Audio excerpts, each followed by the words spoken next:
trois panels de discussion. Un premier panel qui porte sur les changements climatiques et nécessairement comment on adresse aujourd'hui la gestion du risque, la détermination du risque grâce à l'intelligence artificielle. Et puis, petite discussion un peu généraliste sur les changements climatiques et leur impact que ça peut avoir en termes de dommages et essayer d'aller un peu dans le détail sur la manière avec laquelle c'est géré, et notamment par les compagnies de réassurance qui seront fortement représentées dans ce panel. Ça, c'est la première discussion. Ensuite, pause café, on revient, et un troisième panel où là, on va s'intéresser à l'assurance santé. Même mécanisme, comment, avec l'intelligence artificielle, eh bien, optimiser le parcours santé. Comment aussi l'intelligence artificielle est utilisée en médecine, parce que ça va être lié nécessairement à la détermination du risque, à la couverture, à la détermination des primes.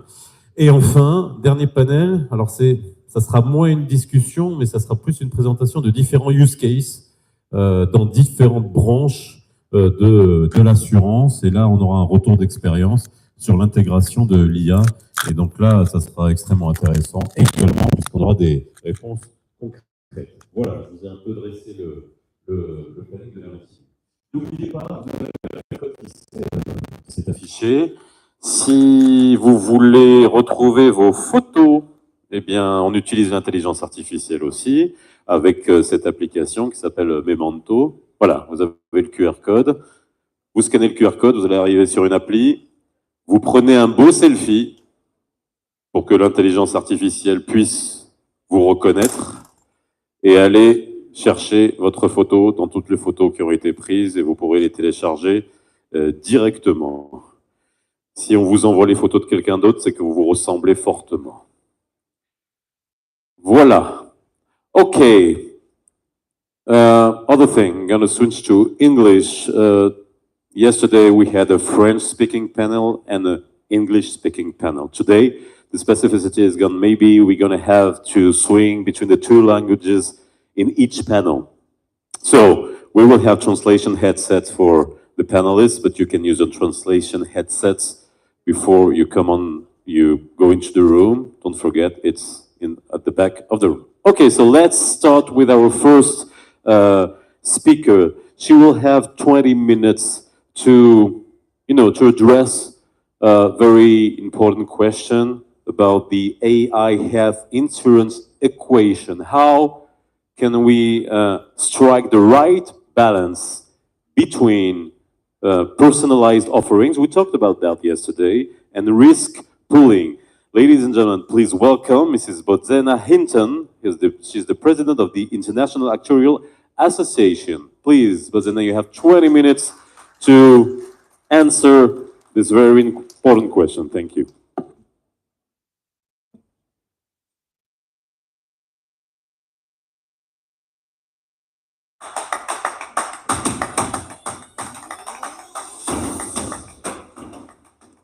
Bonjour. Dear distinguished guests, Madam Minister of Economy and Finance, Nadia Feta, Monsieur le President of the Moroccan Insurance Federation, Mohamed Hassan Benzala, Monsieur le President of the Insurance and Social Security Supervisory Authority, Abdurrahim Shafai, represented by his General Secretary, Mr. Othman El Alami, Mr. Seth Kobler Aglasi, President of the Ghana Insurance Association, Ms. Petra Halkema, President of the European Insurance and Occupation Pensions Authority, Ms. Florence Lussman, President of France Insurers, and other attendees.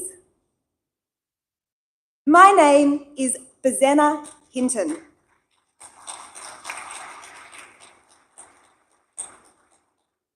It is my great privilege to address you today as the President of the International Actuarial Association.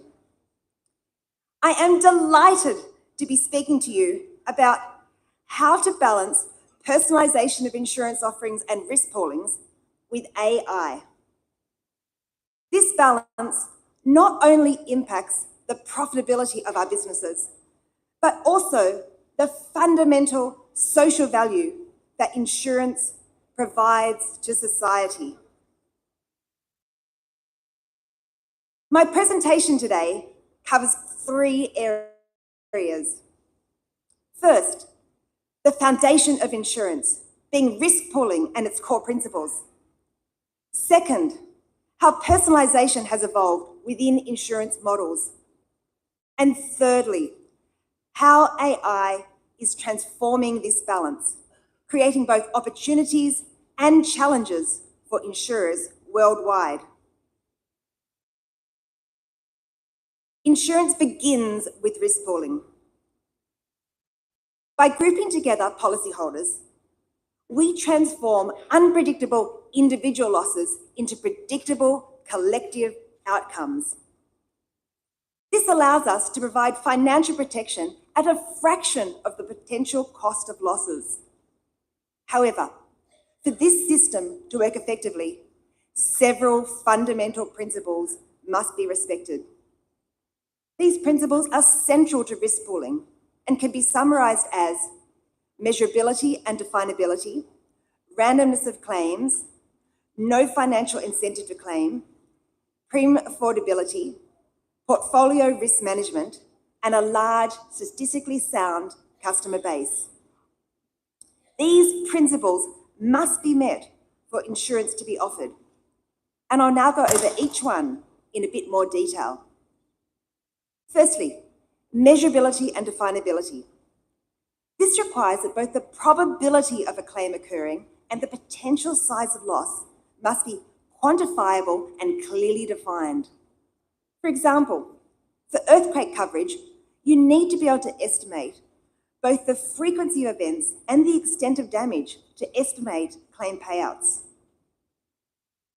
Secondly, randomness of claims requires that claims must result from genuinely random, unforeseen events, rather than being able to be manipulated by a claimant. The loss must be truly accidental or unexpected. Meeting this principle ensures that the risk pool functions properly and prevents moral hazard. For example, a property owner shouldn't be able to buy fire insurance and then deliberately set fire to their building to collect the sum insured. A customer with a known terminal illness should not genuinely be able to purchase life insurance. Insurance covers unexpected events, not deliberate actions or inevitable outcomes. The third principle, no financial incentive to claim, addresses another aspect of moral hazard.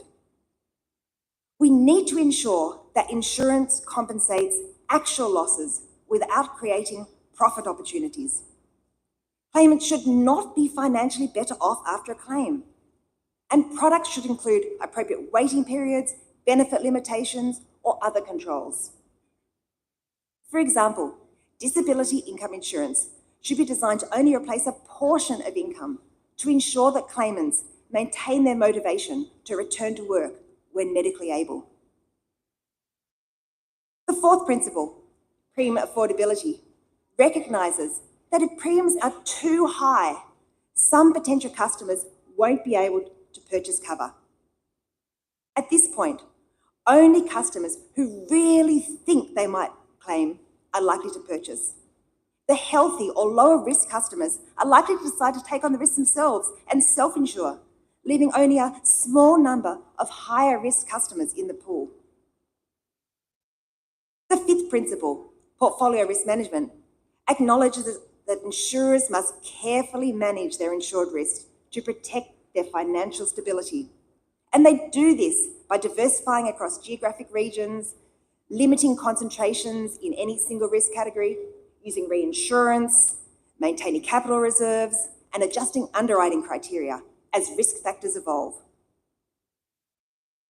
The last principle, a large statistically sound customer base, refers to insurance requiring a sufficiently large pool of policyholders.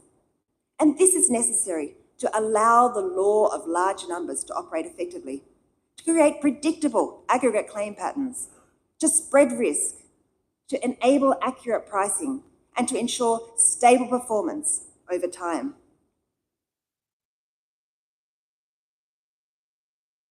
While risk pooling remains the foundation of insurance, the industry has increasingly moved towards personalisation. This evolution responds to market demands for fairness and efficiency, but creates tension with traditional pooling principles.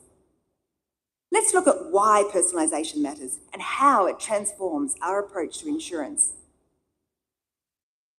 So why do we personalise? Insurance risk pools traditionally spread the risk across many policyholders, but personalisation has become increasingly important. Every customer is different. Personalisation of insurance allows us to adjust for these differences. Some reasons for introducing personalisation are pricing fairness. Without personalisation, low-risk individuals effectively subsidise high-risk individuals. For example, in life or health insurance, where generally older and sicker people are more likely to claim, if we charge the same premium to everyone, then the younger, healthier people will be cross-subsidising others. This sometimes can be a deliberate strategy, such as the private health insurance system in Australia. Community rating applies where premiums do not vary by age. Family cover is charged only twice the single cover. However, this cross-subsidisation makes it very expensive for the young singles to buy cover, and many choose not to. Another reason for personalisation is to prevent deterioration of the risk pool. If the price of insurance does not reflect the risk, then the better risk individuals may not find the price of cover worth the cost of the premium and choose not to join the insurance pool. Personalisation of insurance can provide incentives to reduce the risk. We can introduce policy terms and conditions that can encourage positive behaviour. For example, some policyholder actions that can result in lower premiums are garaging your car rather than parking it on the street, installing window locks or home security systems, or stopping smoking. Market competition can also drive more personalisation.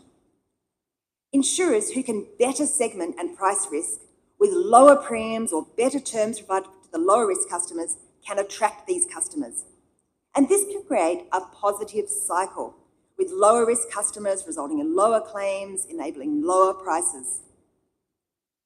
Personalisation, when done properly, creates a more sustainable insurance model by aligning premiums with the actual risk and ensuring that low-risk individuals remain in the pool rather than opting out entirely. Now we know why personalisation is important. How can we personalise our offerings? We can personalise insurance by offering different premiums or by offering different benefit terms and conditions. Premiums can be personalised based on factors statistically linked to claim likelihood, such as age or gender or location, occupation, medical history, credit-based insurance scores, or past claims history, where you could introduce a no claims bonus or introduce a premium loading following the occurrence of claims. Personalisation can also occur to the product itself by changing benefit terms and conditions, and this can enable individuals to tailor the insurance to their specific needs. This could include offering optional levels of additional cover. For example, for health insurance, you could choose to pay more to include cover for pregnancy and childbirth, or you may decide that you don't need this option. Similarly, you may choose to pay an additional premium for psychiatric services, or for weight loss cover, or for joint replacement, or not. In disability income insurance, you may choose to have a shorter waiting period, or the option to have benefit indexation apply in the event of a claim. Another type of personalisation is offering an adjustable deductible. Some customers may prefer a low deductible, while others are comfortable bearing more of the risks themselves. For example, with health insurance, you could choose to pay, say, the first $50 of a claim or the first $500. Or with car rentals, you could choose to pay more to insure the amount of the excess if you do have a claim. Some insurers also offer pay-as-you-go or usage-based options. And one example is Metromile in the United States, which charges a fixed monthly rate plus a per-mile charge based on the actual distance driven, using an app and a sensor attached to the vehicle. This means that customers who have a lower risk exposure, as they don't drive much, will end up paying less. The balance between personalisation and risk pooling is the central dilemma of modern insurance. The more precisely we can predict individual risk and implement personalisation, the less effective traditional risk pooling becomes, and the closer insurance moves towards simply pre-collecting expected losses rather than spreading unexpected ones. In the extreme case, the highest risk individuals effectively become a pool of one and become uninsurable as their premiums approach expected loss. This undermines the social purpose of insurance. While a fair approach to insurance involves some personalisation, the question is how much? We're in an era where consumer expectations are shifting. Policyholders increasingly demand policies that are tailored to their specific needs, behaviours and risks. The modern consumer is no longer content with one-size-all-fits insurance. Customers expect more tailored experiences, and they're willing to share data in exchange for more customised coverage. Artificial intelligence represents the next frontier in insurance personalisation. Technology can analyse vast data sets to identify risk patterns with unprecedented precision, fundamentally changing how we underwrite, price, and manage insurance products. And while many of us have experienced AI through tools like ChatGPT, its impact on insurance extends beyond automation. So what does this mean for insurance? As well as the operational improvements in claim assessment, fraud detection, and customer service, opportunities exist to better classify risks and hence charge premiums more reflective of the customer's risk profile. In underwriting, AI can be used to quickly extract key information and to automate data entry tasks. It can also be used for decision-making, though caution is needed to ensure explainability and that any inherent biases in the training data are not perpetuated. In data analysis, AI can extract meaningful patterns from non-traditional data like social media activity, shopping patterns, or property imagery to supplement conventional risk factors. For example, AI can interpret data from wearable devices to look at complex patterns in activity, sleep, and vital signs to create more nuanced health risk profiles in life and health insurance. In pricing, AI can be used to carry out multivariable analysis and simultaneously analyse hundreds of risk factors and their complex interactions, increasing model sophistication. And this can lead to more accurate pricing for the identified risks. For example, AI can analyse telematics driving data to specific risky behaviours such as hard braking, acceleration patterns, and distracted driving, rather than just basic metrics about the car, make, and model. So, given this potential, how should the industry respond? In this environment, market rules or regulation can be used to achieve desired outcomes. Some examples of this are regulatory constraints on certain rating factors. And we've seen this already in the EU 2012 Gender Directive that prohibits insurers charging different prices based on gender. Another example is that in 2024, the Australian government announced a total ban on the use of adverse genetic test results in life insurance underwriting. And the UK and Canada already have such bans in place. Another constraint is imposing rate bands that limit the maximum premium difference between the highest and the lowest risk categories. For example, China has imposed a requirement that insurers can charge only up to 15% more to cover electric vehicles than to cover non-electric vehicles, in spite of their much higher repair costs. Products can be structured based on pools or guarantees. For example, in group life insurance, some guaranteed cover is provided based on the person's age. In the extreme, there may be high-risk pools or government backstops for otherwise uninsurable risks. And in Australia, the government has implemented a reinsurance pool for insurance companies to transfer their risks for cyclones and cyclone-related flood damage. Data privacy rules may also be imposed on the collection and use of data, such as the EU's General Data Protection Regulation, with its restrictions on the use of personal data.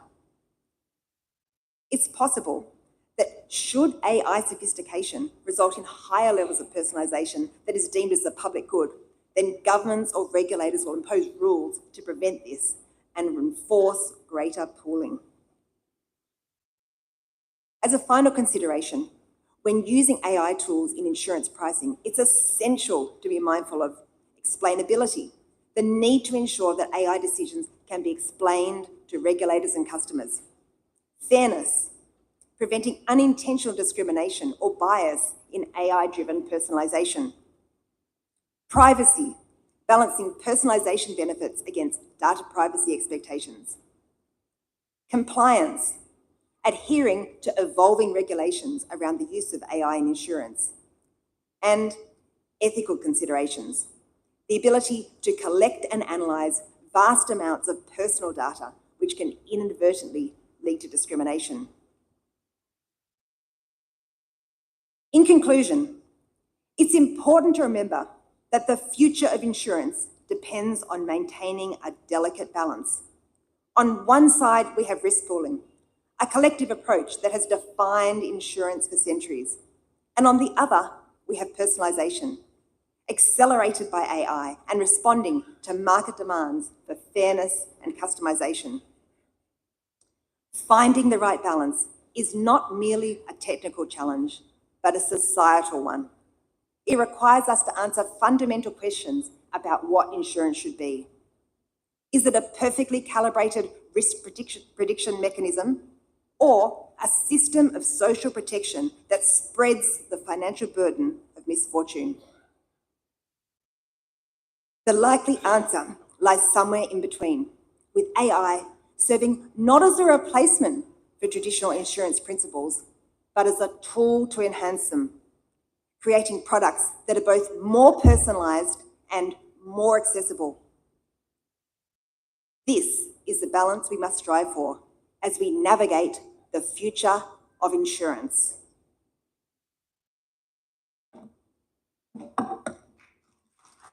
Thank you. Thank you so much, Rosanna, for this presentation.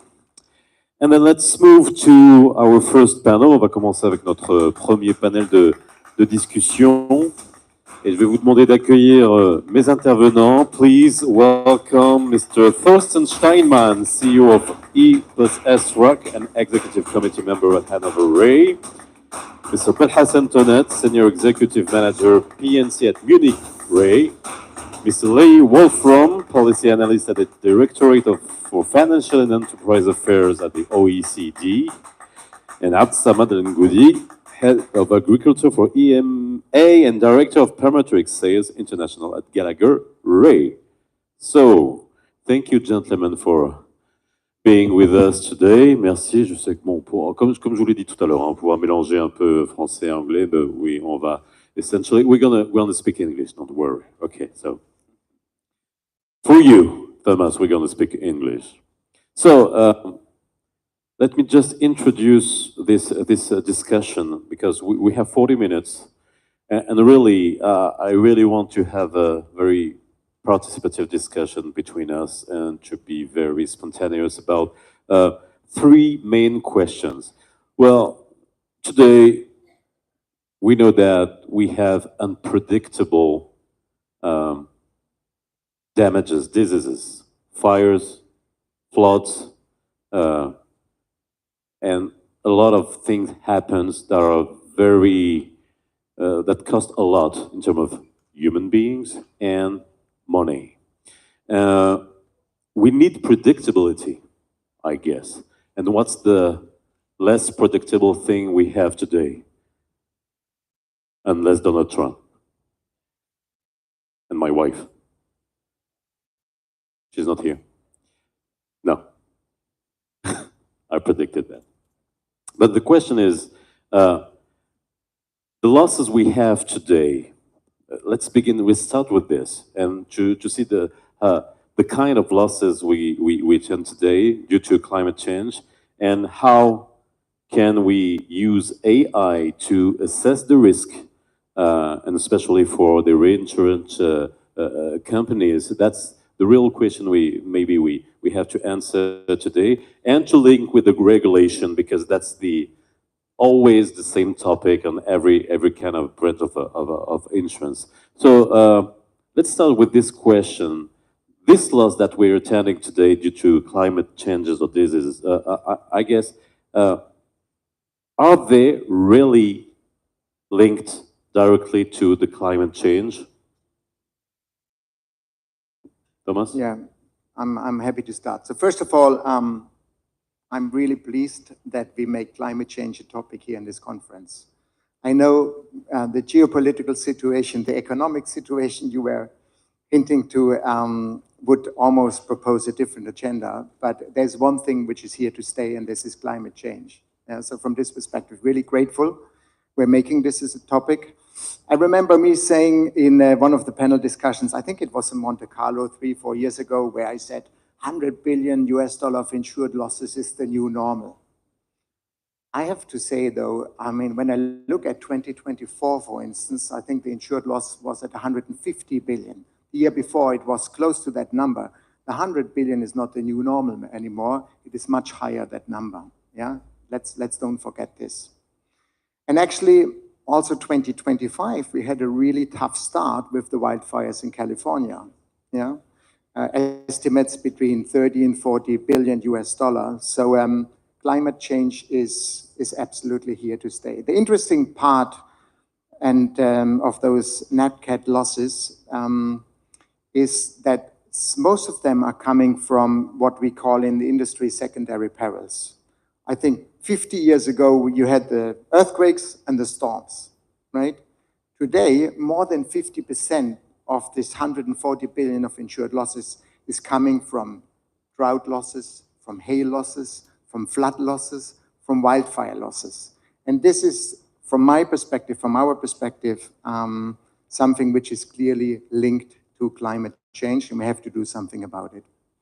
So just talking about the kind of losses, and we spoke about that earlier before the panel. They are the direct losses, and then the indirect losses that we can assess months, years after this kind of phenomenon. I mean, with the drought and temperatures rising up, we can have building expanding, contracting, and then you have a lot of damages that can appear. Do you take this in account in the losses due to the climate change? I think that the losses that we are seeing, the increase of the insured losses, we cannot draw only one conclusion and saying, okay, all the losses across the globe are linked to climate change. I think Bil Hassan said this earlier tomorrow, that there is a new science now trying to understand what is the percentage of the change in the losses that is attributed to climate change. So I think based on every and each region, I think we need to see what is the impact from climate change in this increased insured losses. There is another topic which is linked to the economic development, which is a reality. We have more and more concentration of the insured value in some risky areas. We have the cost of rebuilding post-event that also participate in increasing the bill of the insurance, the 150 billion, for example, in 2024, litigation, etc. I think that this increase of the insured losses can be explained by different reasons. Among them, there is obviously climate change, but also some socio-economic reasons. Lee. Yeah, no, I think, I mean, it's clear that there's a lot of things that are driving the increase in losses. There's inflation, there's increasing rebuilding costs. Soon we're going to see tariffs, for example. There's a lot of things that are increasing the cost. But I think the point that Thurston made about, the losses being driven by these so-called secondary perils, the climate science, from my understanding, and I'm not a climate scientist, those are the types of perils that are going to be impacted by changes in temperature, by changes in precipitation. Things like earthquakes, are not linked to climate change. Storms, I think, or cyclones, I think, are linked, but with some uncertainty about whether the frequency will increase or not. It's really the precipitation-based flooding, the drought conditions, the drier conditions, the growth of vegetation that leads to fires. Those are the predicted climate change impacts that are driving losses more and more. Faisal, maybe two fundamental questions is about climate change. And I think if we would be here 10 years ago, we were questioning if climate change has an impact on what we see. I joined Thorsten in what he said. In the last 5 years, we have seen insured losses in excess of 140 billion US dollars. If I get the slide on the screen, it shows this is the average temperature increase from 1850 until today. You see these blue bars from until 1930, we don't see them anymore. We don't have years where the temperature of the year is below the average of pre-industrial times. So it's a fact that climate change is here and climate change is having an impact on what we do. If we look to the last 10 years, every year, is talking to the previous year and tells him, I'm going to be the new record. So the 10 last years are the 10 hottest years in the history of humanity. And this is really where you think that, is it now something which we will debate, or it's something which is here to stay? I think the latter is the answer. The second topic is about, is climate change having an impact on the frequency and severity of the natural catastrophes we see? 10 years ago, we used to say, and if you hear this official statement actually from Munich Re, we say, we cannot 100% attribute it to climate change, but we believe it's a huge contributor to the increase. What has happened in the last 10 years is the topic of today's conference is artificial intelligence. And with the data we are now gaining, we are able to quantify the impact of climate change on the frequency and severity. Just to give two numbers, what has happened in Europe 2001, one of the biggest or the costliest storm called Bernd at that time, thanks to the artificial intelligence and the studies we are making, we know that a storm like this has a likelihood of 1.2 more times to happen than in the past. And in terms of severity, it has 40 to 70% more likelihood to cause more damages than it caused in the past. So if you see with artificial intelligence, we moved from 10 years ago to tell you, yeah, we suspect there is an impact, but we can't quantify it. Today, we are not there to tell you it's exactly to be 5 times more. We are putting intervals. And this is thanks to the artificial intelligence and the data we are gaining. So we are having a much better computing power to define and to determine the impact of climate change. So I understand that, we were based on, data of last, not centuries, 1 century. I don't know how many years we were based on for, predictable models for what's happening in the world. And now artificial intelligence allows this with taking into account a lot of all the kind of data to assess the impact. So how can we use AI? That's the heart of the question, and especially for reinsurance companies to assess the risk, to optimize the risk management, and then necessarily to maybe assess can we predict, for instance, this year in 2025, what's going to happen until December, maybe next month, the kind of impact, the kind of losses, the amount of losses in each area. So how can we use AI to improve this? Yeah, this is the $100 billion question probably. Unfortunately, AI cannot prevent climate change losses, right? Because Mother Nature will also next month and next year do what Mother Nature wants to do, right? So this is obviously not the topic, but the topic is how we can prepare better from a risk management perspective, yeah? And I think for three things AI can do to the reinsurance industry, and that's a reinsurance panel mainly, plus OECD, if I may include you in our group. And from my perspective, three major things. So number one, operational efficiency. Number two, claims handling. And number three, underwriting, right? This is where AI can really have an impact.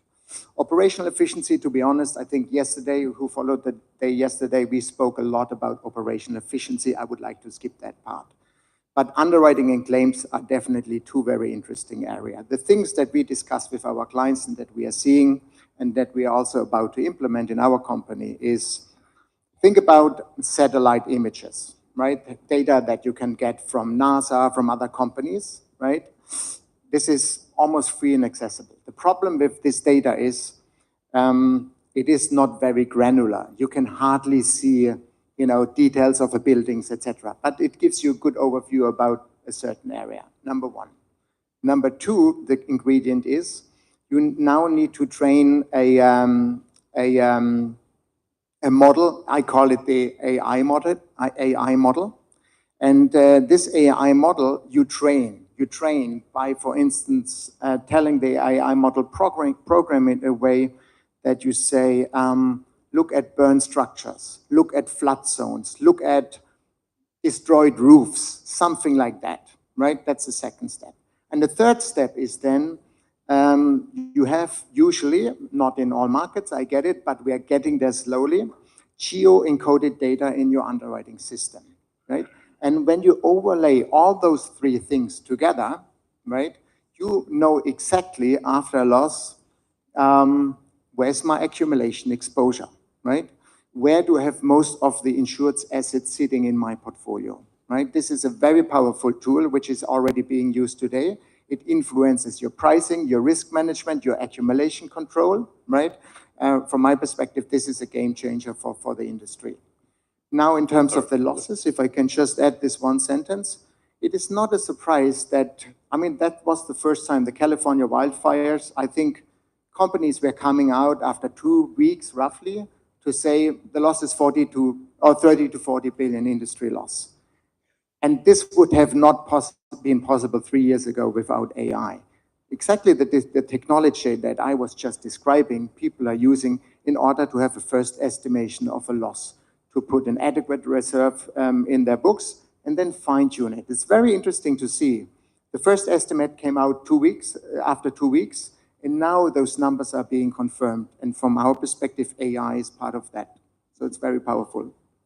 If I may add something on the underwriting side and pricing, I think that understanding the climate change modeling is very important. And I think now we are living in a world where the climate change modeling becomes very important, and it should be enhanced with the AI.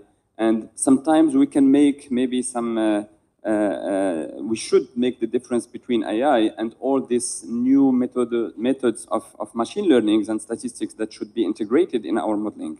And all of this together can participate in enhancing the modeling. If we see about the insurability of some risks, for example, we should understand in which world we will be tomorrow. And I think this is based on all the pathways that has been drawn by the IPCC, and every actuary in underwriting, we should make the right assumptions when we would like to insure some risks. Think about wildfire, for example. Some areas are seeing an obvious trend of frequency, of the extent of wildfires, and understanding this by integrating new informations, new data sources, large information, large amount of data that should be crunched, and we should be prepared to integrate this in our pricing. It would probably and obviously help us in understanding the world where we will live tomorrow, and also understand how Earth will also react based on these pathways that we are going toward in them. There is an important point in France. I don't know if France Assureur is still here, but the French government have asked the insurance sector to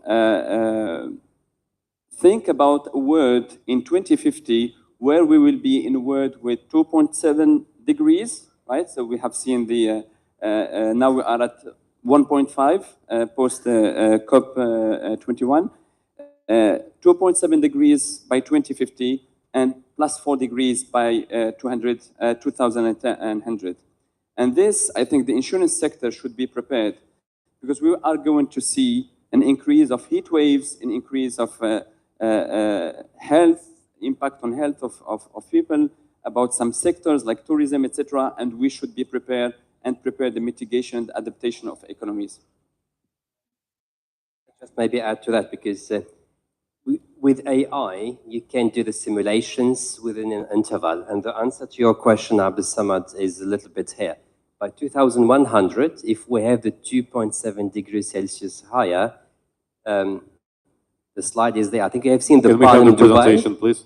You don't know how many inhabitants are there. 70,000 today living there. Average price of a house on the Palm in Dubai is 10 million dirham, roughly. So 2 to 3 million euros. 2100, this will be 5 to 10 centimeters sea level above. So the value of all the houses which are bought today, you can imagine how worth they are in 2100. So this is just the simulations of, if you are insurers, and most of you here are, you want to insure it for 2100? Big question mark. So this would be one of the impacts. If we had AI in the 19th century, maybe we wouldn't have California today. True. Yep. You wouldn't have the Palm Island today. Yeah. But that's why I'm coming to the second topic, what you mentioned, is AI the answer to climate change? So I would, before we go to the how, I would maybe put a disclaimer to say if AI is really the answer. And I'll give you just one number.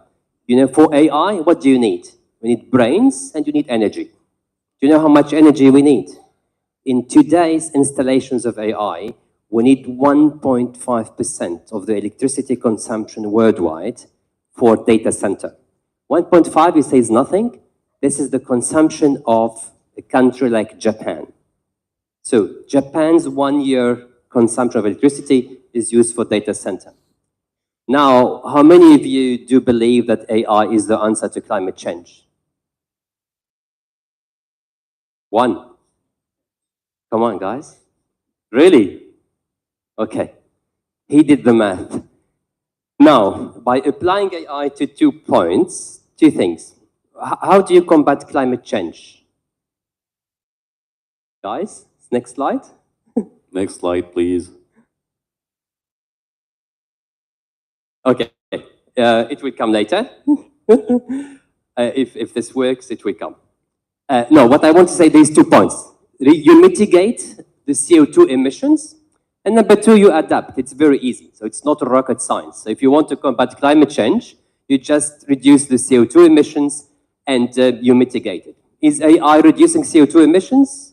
You add a country like Japan every year with data center. Question mark if this is really the case. But here is the trick. If we use artificial intelligence in optimizing one of these factors, CCS is carbon concentration, carbon storage, captivation storage system. So that's how you take CO2 from the air, you store it somewhere. You go to hydrogen, you go to power storage, you transmit the energy more efficiently. And here I want to mention one example. KEPCO, our colleagues from Korea would know, this is the Korean electricity company. They do use AI in predicting the weather impact on the wind and the generation of energy. So they know in 10 hours from now, there will be less wind, so now we produce with gas and coal. If there is enough wind, we will not produce now. What others do, they always have a plan B. We produce with coal, just if there is no sun, we will have lights with coal or a gas. So this is a waste.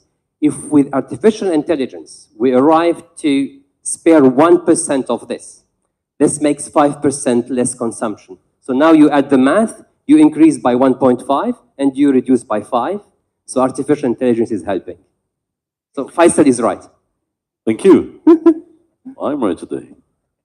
Maybe I could just add something on this. The important, what's left-hand side for me, right-hand side for you, is the adaptation resilience element. I think one of the things we haven't mentioned so far is the ability of, despite the not very granular Earth observation imagery that's out there. I mean, there's commercial. It's getting better.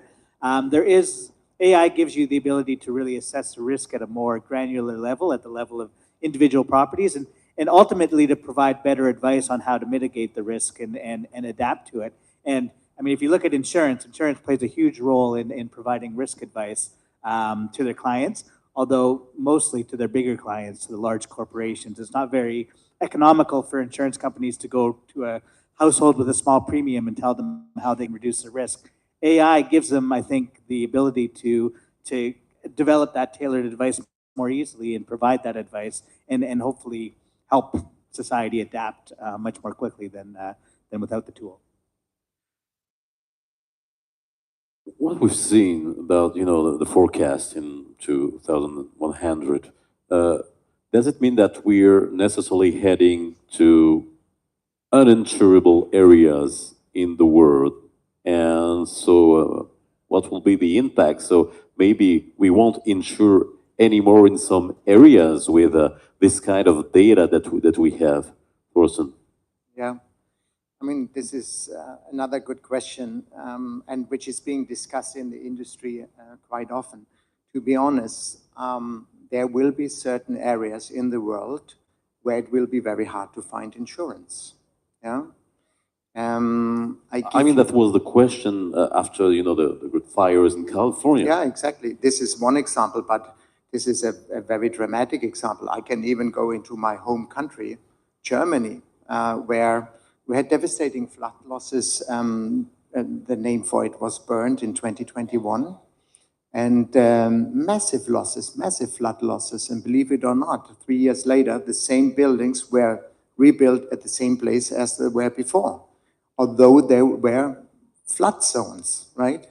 And then you wonder why some insurance companies and also reinsurance companies say, hey, we really have a problem to insure that business again, right? California, I mean, the unfortunate thing is usually, where is it nice to live? It's usually close by the sea, close by a river, in a forest, etc., etc. Unfortunately, exactly those are the areas which are very much exposed to climate change because of fire, because of flood losses, etc., etc. So to your question, we try to insure 100% of the world. However, it will not be possible going forward. I think the bigger challenge from my perspective, and here we talk about the topic of, how can we secure insurability? How can we increase the insurance penetration? Morocco is a perfect example, 1%, right?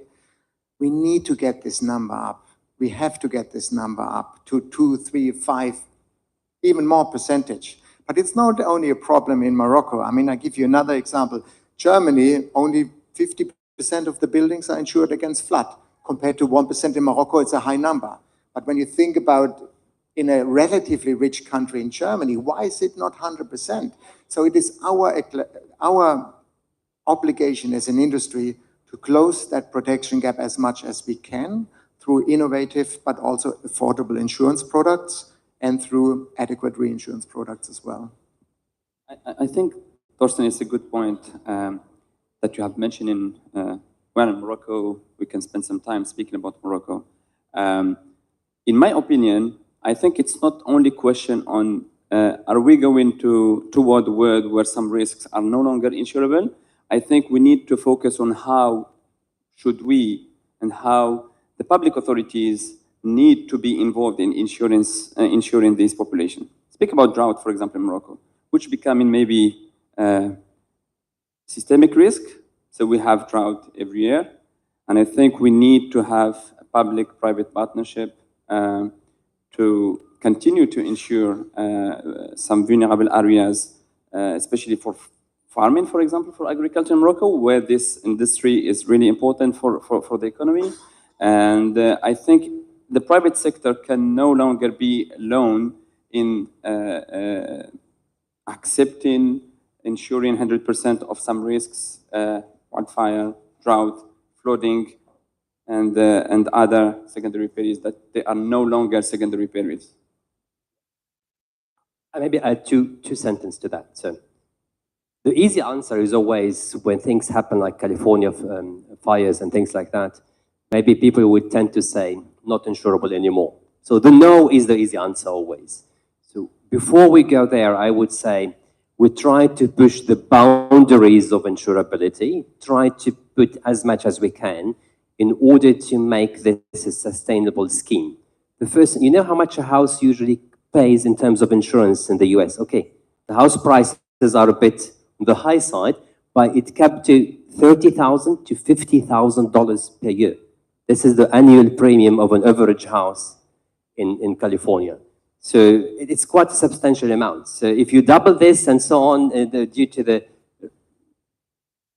climate change, it becomes uninsurable. So in order to push, the first thing is really prevention and building in areas which are less prone to catastrophes. So the basis which we learned in insurance is unpredictability. If I know that there's going to be a loss there in the next 2 years, it's against the fundamental law of insurance, which is unforeseen event.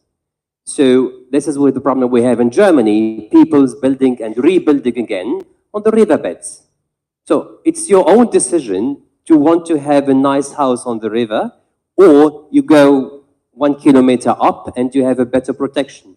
And you have some house which you can inherit into your children, or it's going to be destroyed in the next 20 years. But excuse me, it can be a concern for developed countries.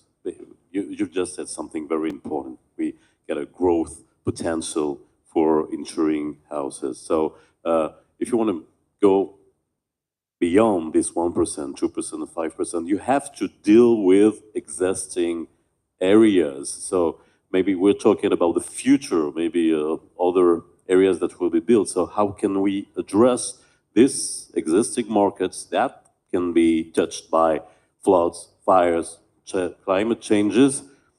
You can't change, you can't remove population from this kind of Happy to take it. That's what I say here. In countries like Morocco, where the penetration is at 1% of GDP, there is a lot to do to push the boundaries of insurability, and hereby two things. The public-private partnerships, so having some insurances going also to be compulsory. That I know the government in Morocco is doing a lot on the multi-risque habitation, so the household insurance, for example, here. So you create a much bigger pool where the losses of the ones will be mitigated through the premiums of the others.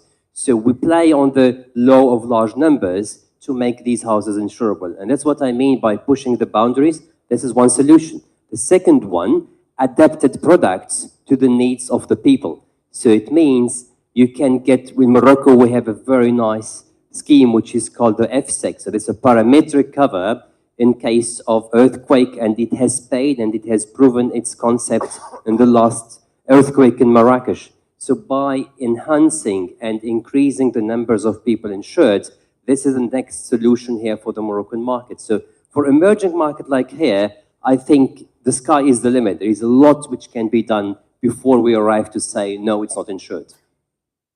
Lee, wanted to say something. Yeah, no, I was just going to build a little bit on that public-private partnerships concept. I think one of the things that needs to be kept in mind is that I think there's a real risk in the future that if the insurance sector in general doesn't use the tools that are increasingly becoming available to help prevention, to come up with sort of adaptable products. I mean, I think it's clear that the government has a role in these public-private partnerships, and the sector can't do it alone. But I think if insurance penetration isn't dealt with, eventually the government's just going to assume more and more of that risk and socialize it in some ways. I mean, there's a lot of countries where a lot of the risk is being borne by the governments, and increasing risk is being borne by the governments, and it's because ultimately the insurance market isn't working. Not only because of supply, it's also a demand issue, and maybe mostly a demand issue. But I think that's a real risk to the insurance sector going forward. I want to say one word on this topic. now we are speaking about how to insure. So when it comes for the insurance market and the reinsurance market to create the product and to design the product, now we are going to go back to the topic of our discussion now on sometimes in some countries where you don't have any data and you need to create. Speak about Africa, when we have pushed to create a parametric scheme for drought, then we were using satellite imagery, gridded data. We have now tremendous data sources that we can use to design and to structure the product. We can think about flood, for example, where now we are partnering with companies that are using Earth observation, and we can recreate the historical event using AI, especially using only some small data sources. We can put together maps of the historical floods and then trying to understand sometimes the water depth and trying to design the right product for some specific periods.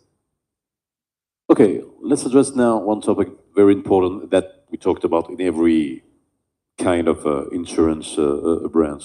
Regulators and regulation to use AI, and especially in the reinsurance companies. So can we know how regulators maybe enhance or maybe blocked the use of AI for reinsurance companies, and what can we do in the future to make things happen easily? Yeah. So first of all, we have to comply with regulation. Full stop. Right? There's no way around it. There was a fantastic presentation yesterday from IOPA. I don't know if you've seen it. Based on the EU AI regulation. And, you know, this is one of the first countries coming out with something like that. And that is something, even if it is early days, we need to adopt in our processes. For me, the biggest challenge, and this is closely linked to regulation, is the usage of data. There's a saying in Germany, and maybe you have something similar here, we call it garbage in, garbage out. When you feed your machine learning system with the wrong data, inconsistent data, and you should not expect that your fabulous AI model is producing something which makes you happy. It probably provides an answer to some of the questions, but to be honest, is it really the answer you can rely on, right? So for me, this whole regulation about data, where's the data coming from? Also, can you interpret the data that is coming out of the system? This is for me key around this regulation, and we have to comply with regulation full stop. And therefore, for me, and therefore I'm grateful that you're bringing that question, because we should not think that this whole AI is the holy grail and will heal the world. Not at all. We have to balance the risk and the opportunities, and regulation will help us with that. It's a big topic also in the boardrooms of the insurance companies, of your companies, and also in the boardrooms of reinsurance. From my perspective, at the moment, we talk probably a little bit more about the risks coming from AI rather than the opportunities, right? It's also probably the wrong ratio, but we should keep a good balance on this topic. Just one point to add. Because AI issues are the same in every sector. Inclusion, exclusion, that we talked about yesterday. That's the point. Yeah. So I think one point on that. Ethics and compliance. What's the role of regulator? The role of regulator is to have a good functioning insurance industry, but also to protect the weakest in the society. So the societal role of ACAPs here in Morocco, for example, and the way how they do it, we need to make sure that when you push the personifications of the products, the usage of AI, it should not be at the cost of excluding the most vulnerable and the weakest in the society. And this is where you find the right balance between using AI to have a better product, to have a more personalized product, but we should not really get away from our fundamental societal role, which is providing insurance for everyone. It's not only from ethical point of view, but I think also for insurance companies on the way to control what we are doing. Do we want just to rely on a black box where we are using huge amount of data? Maybe hyper-personalization is good, but we don't know what are the variables that we are using to feed our model and then to have the price that we want to do. Maybe just to add sort of a slightly different angle, I think there's also some things that might impact how incentivized insurance companies are to innovate in this area. And so, for example, things like pricing regulation, especially in pure tariff markets where there's a fixed price for coverage for natural hazard risks. I think that creates a real disincentive for companies to innovate and come up with new pricing models. Why are they going to invest in trying to better assess the risk if the price is going to be fixed in any case, and maybe they're transferring a large share to a reinsurer at a fixed price, and so ultimately there's very little incentive to innovate. The other one, and I think touching on the data point that was made, is this whole issue of sort of outsourcing and data localization and cross-border data flows, because I think we heard yesterday from some of the studies that have been done in the US, these third-party vendors are very important to innovation in this area, and they're not always going to be in your country, and they're going to be using a cloud that might have data stored somewhere else. And so these things definitely have to be overseen, and I'm not going to suggest that they shouldn't, but I think there needs to be a balance and a consideration of what the impact might be on access to data, on access to the innovation that's going on in different parts of the world. Talking from the perspective of reinsurance companies, because you don't address the final clients directly, your partners are the insurance companies, and then the companies are just addressing the clients. Well, is there a danger to, add layers of many AI tools? I just thinking about this. You can have some models from the reinsurance companies, and then that will be added to insurance companies' models. Have we thought about this, to add some layers, and maybe we don't know what that's gonna give? At the moment, I think most of the companies, including Hannover Re, we are testing and learning, and we trial and error, and we fail miserably, and then the next tool is very successful. I think what you are alluding to, and I think this is a very valid point, everybody is cooking in their own kitchen right now, right? But I expect this to change. I expect this to change through industry forums, through insurance association, through conferences like this, where you really foster collaboration, where you compare notes. What are you doing in this space? That exactly this layering on one and the same topic, one of the same thing, is not happening. And I expect this to happen once this trial and error phase is over. I think there's one way to do it is we all recognize that developing your own AI models is not maybe the best solutions, because whatever you do, you have a limited data or limited access to a certain amount of data.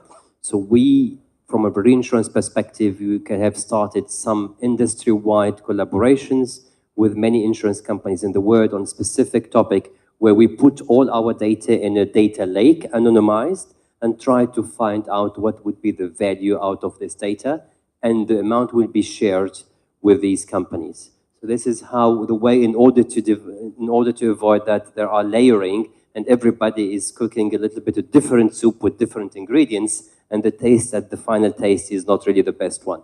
So there are first pilot projects in order to contribute and to work together with other companies on that. Okay, guys, we've come to the end of the discussion. That was smooth. I hope you enjoyed it. And I'm very happy to repeat always the same thing when we talk about AI. We need NI to talk about NI. And you were there. Thank you, guys. Thank you so much. Vous pouvez les applaudir. Thank you. And let's have a picture. On fait une photo. And then we have a coffee break. Don't go too far, please, so we can stick to the time.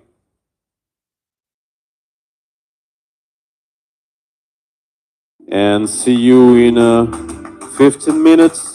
So we will start with another problem about health insurance.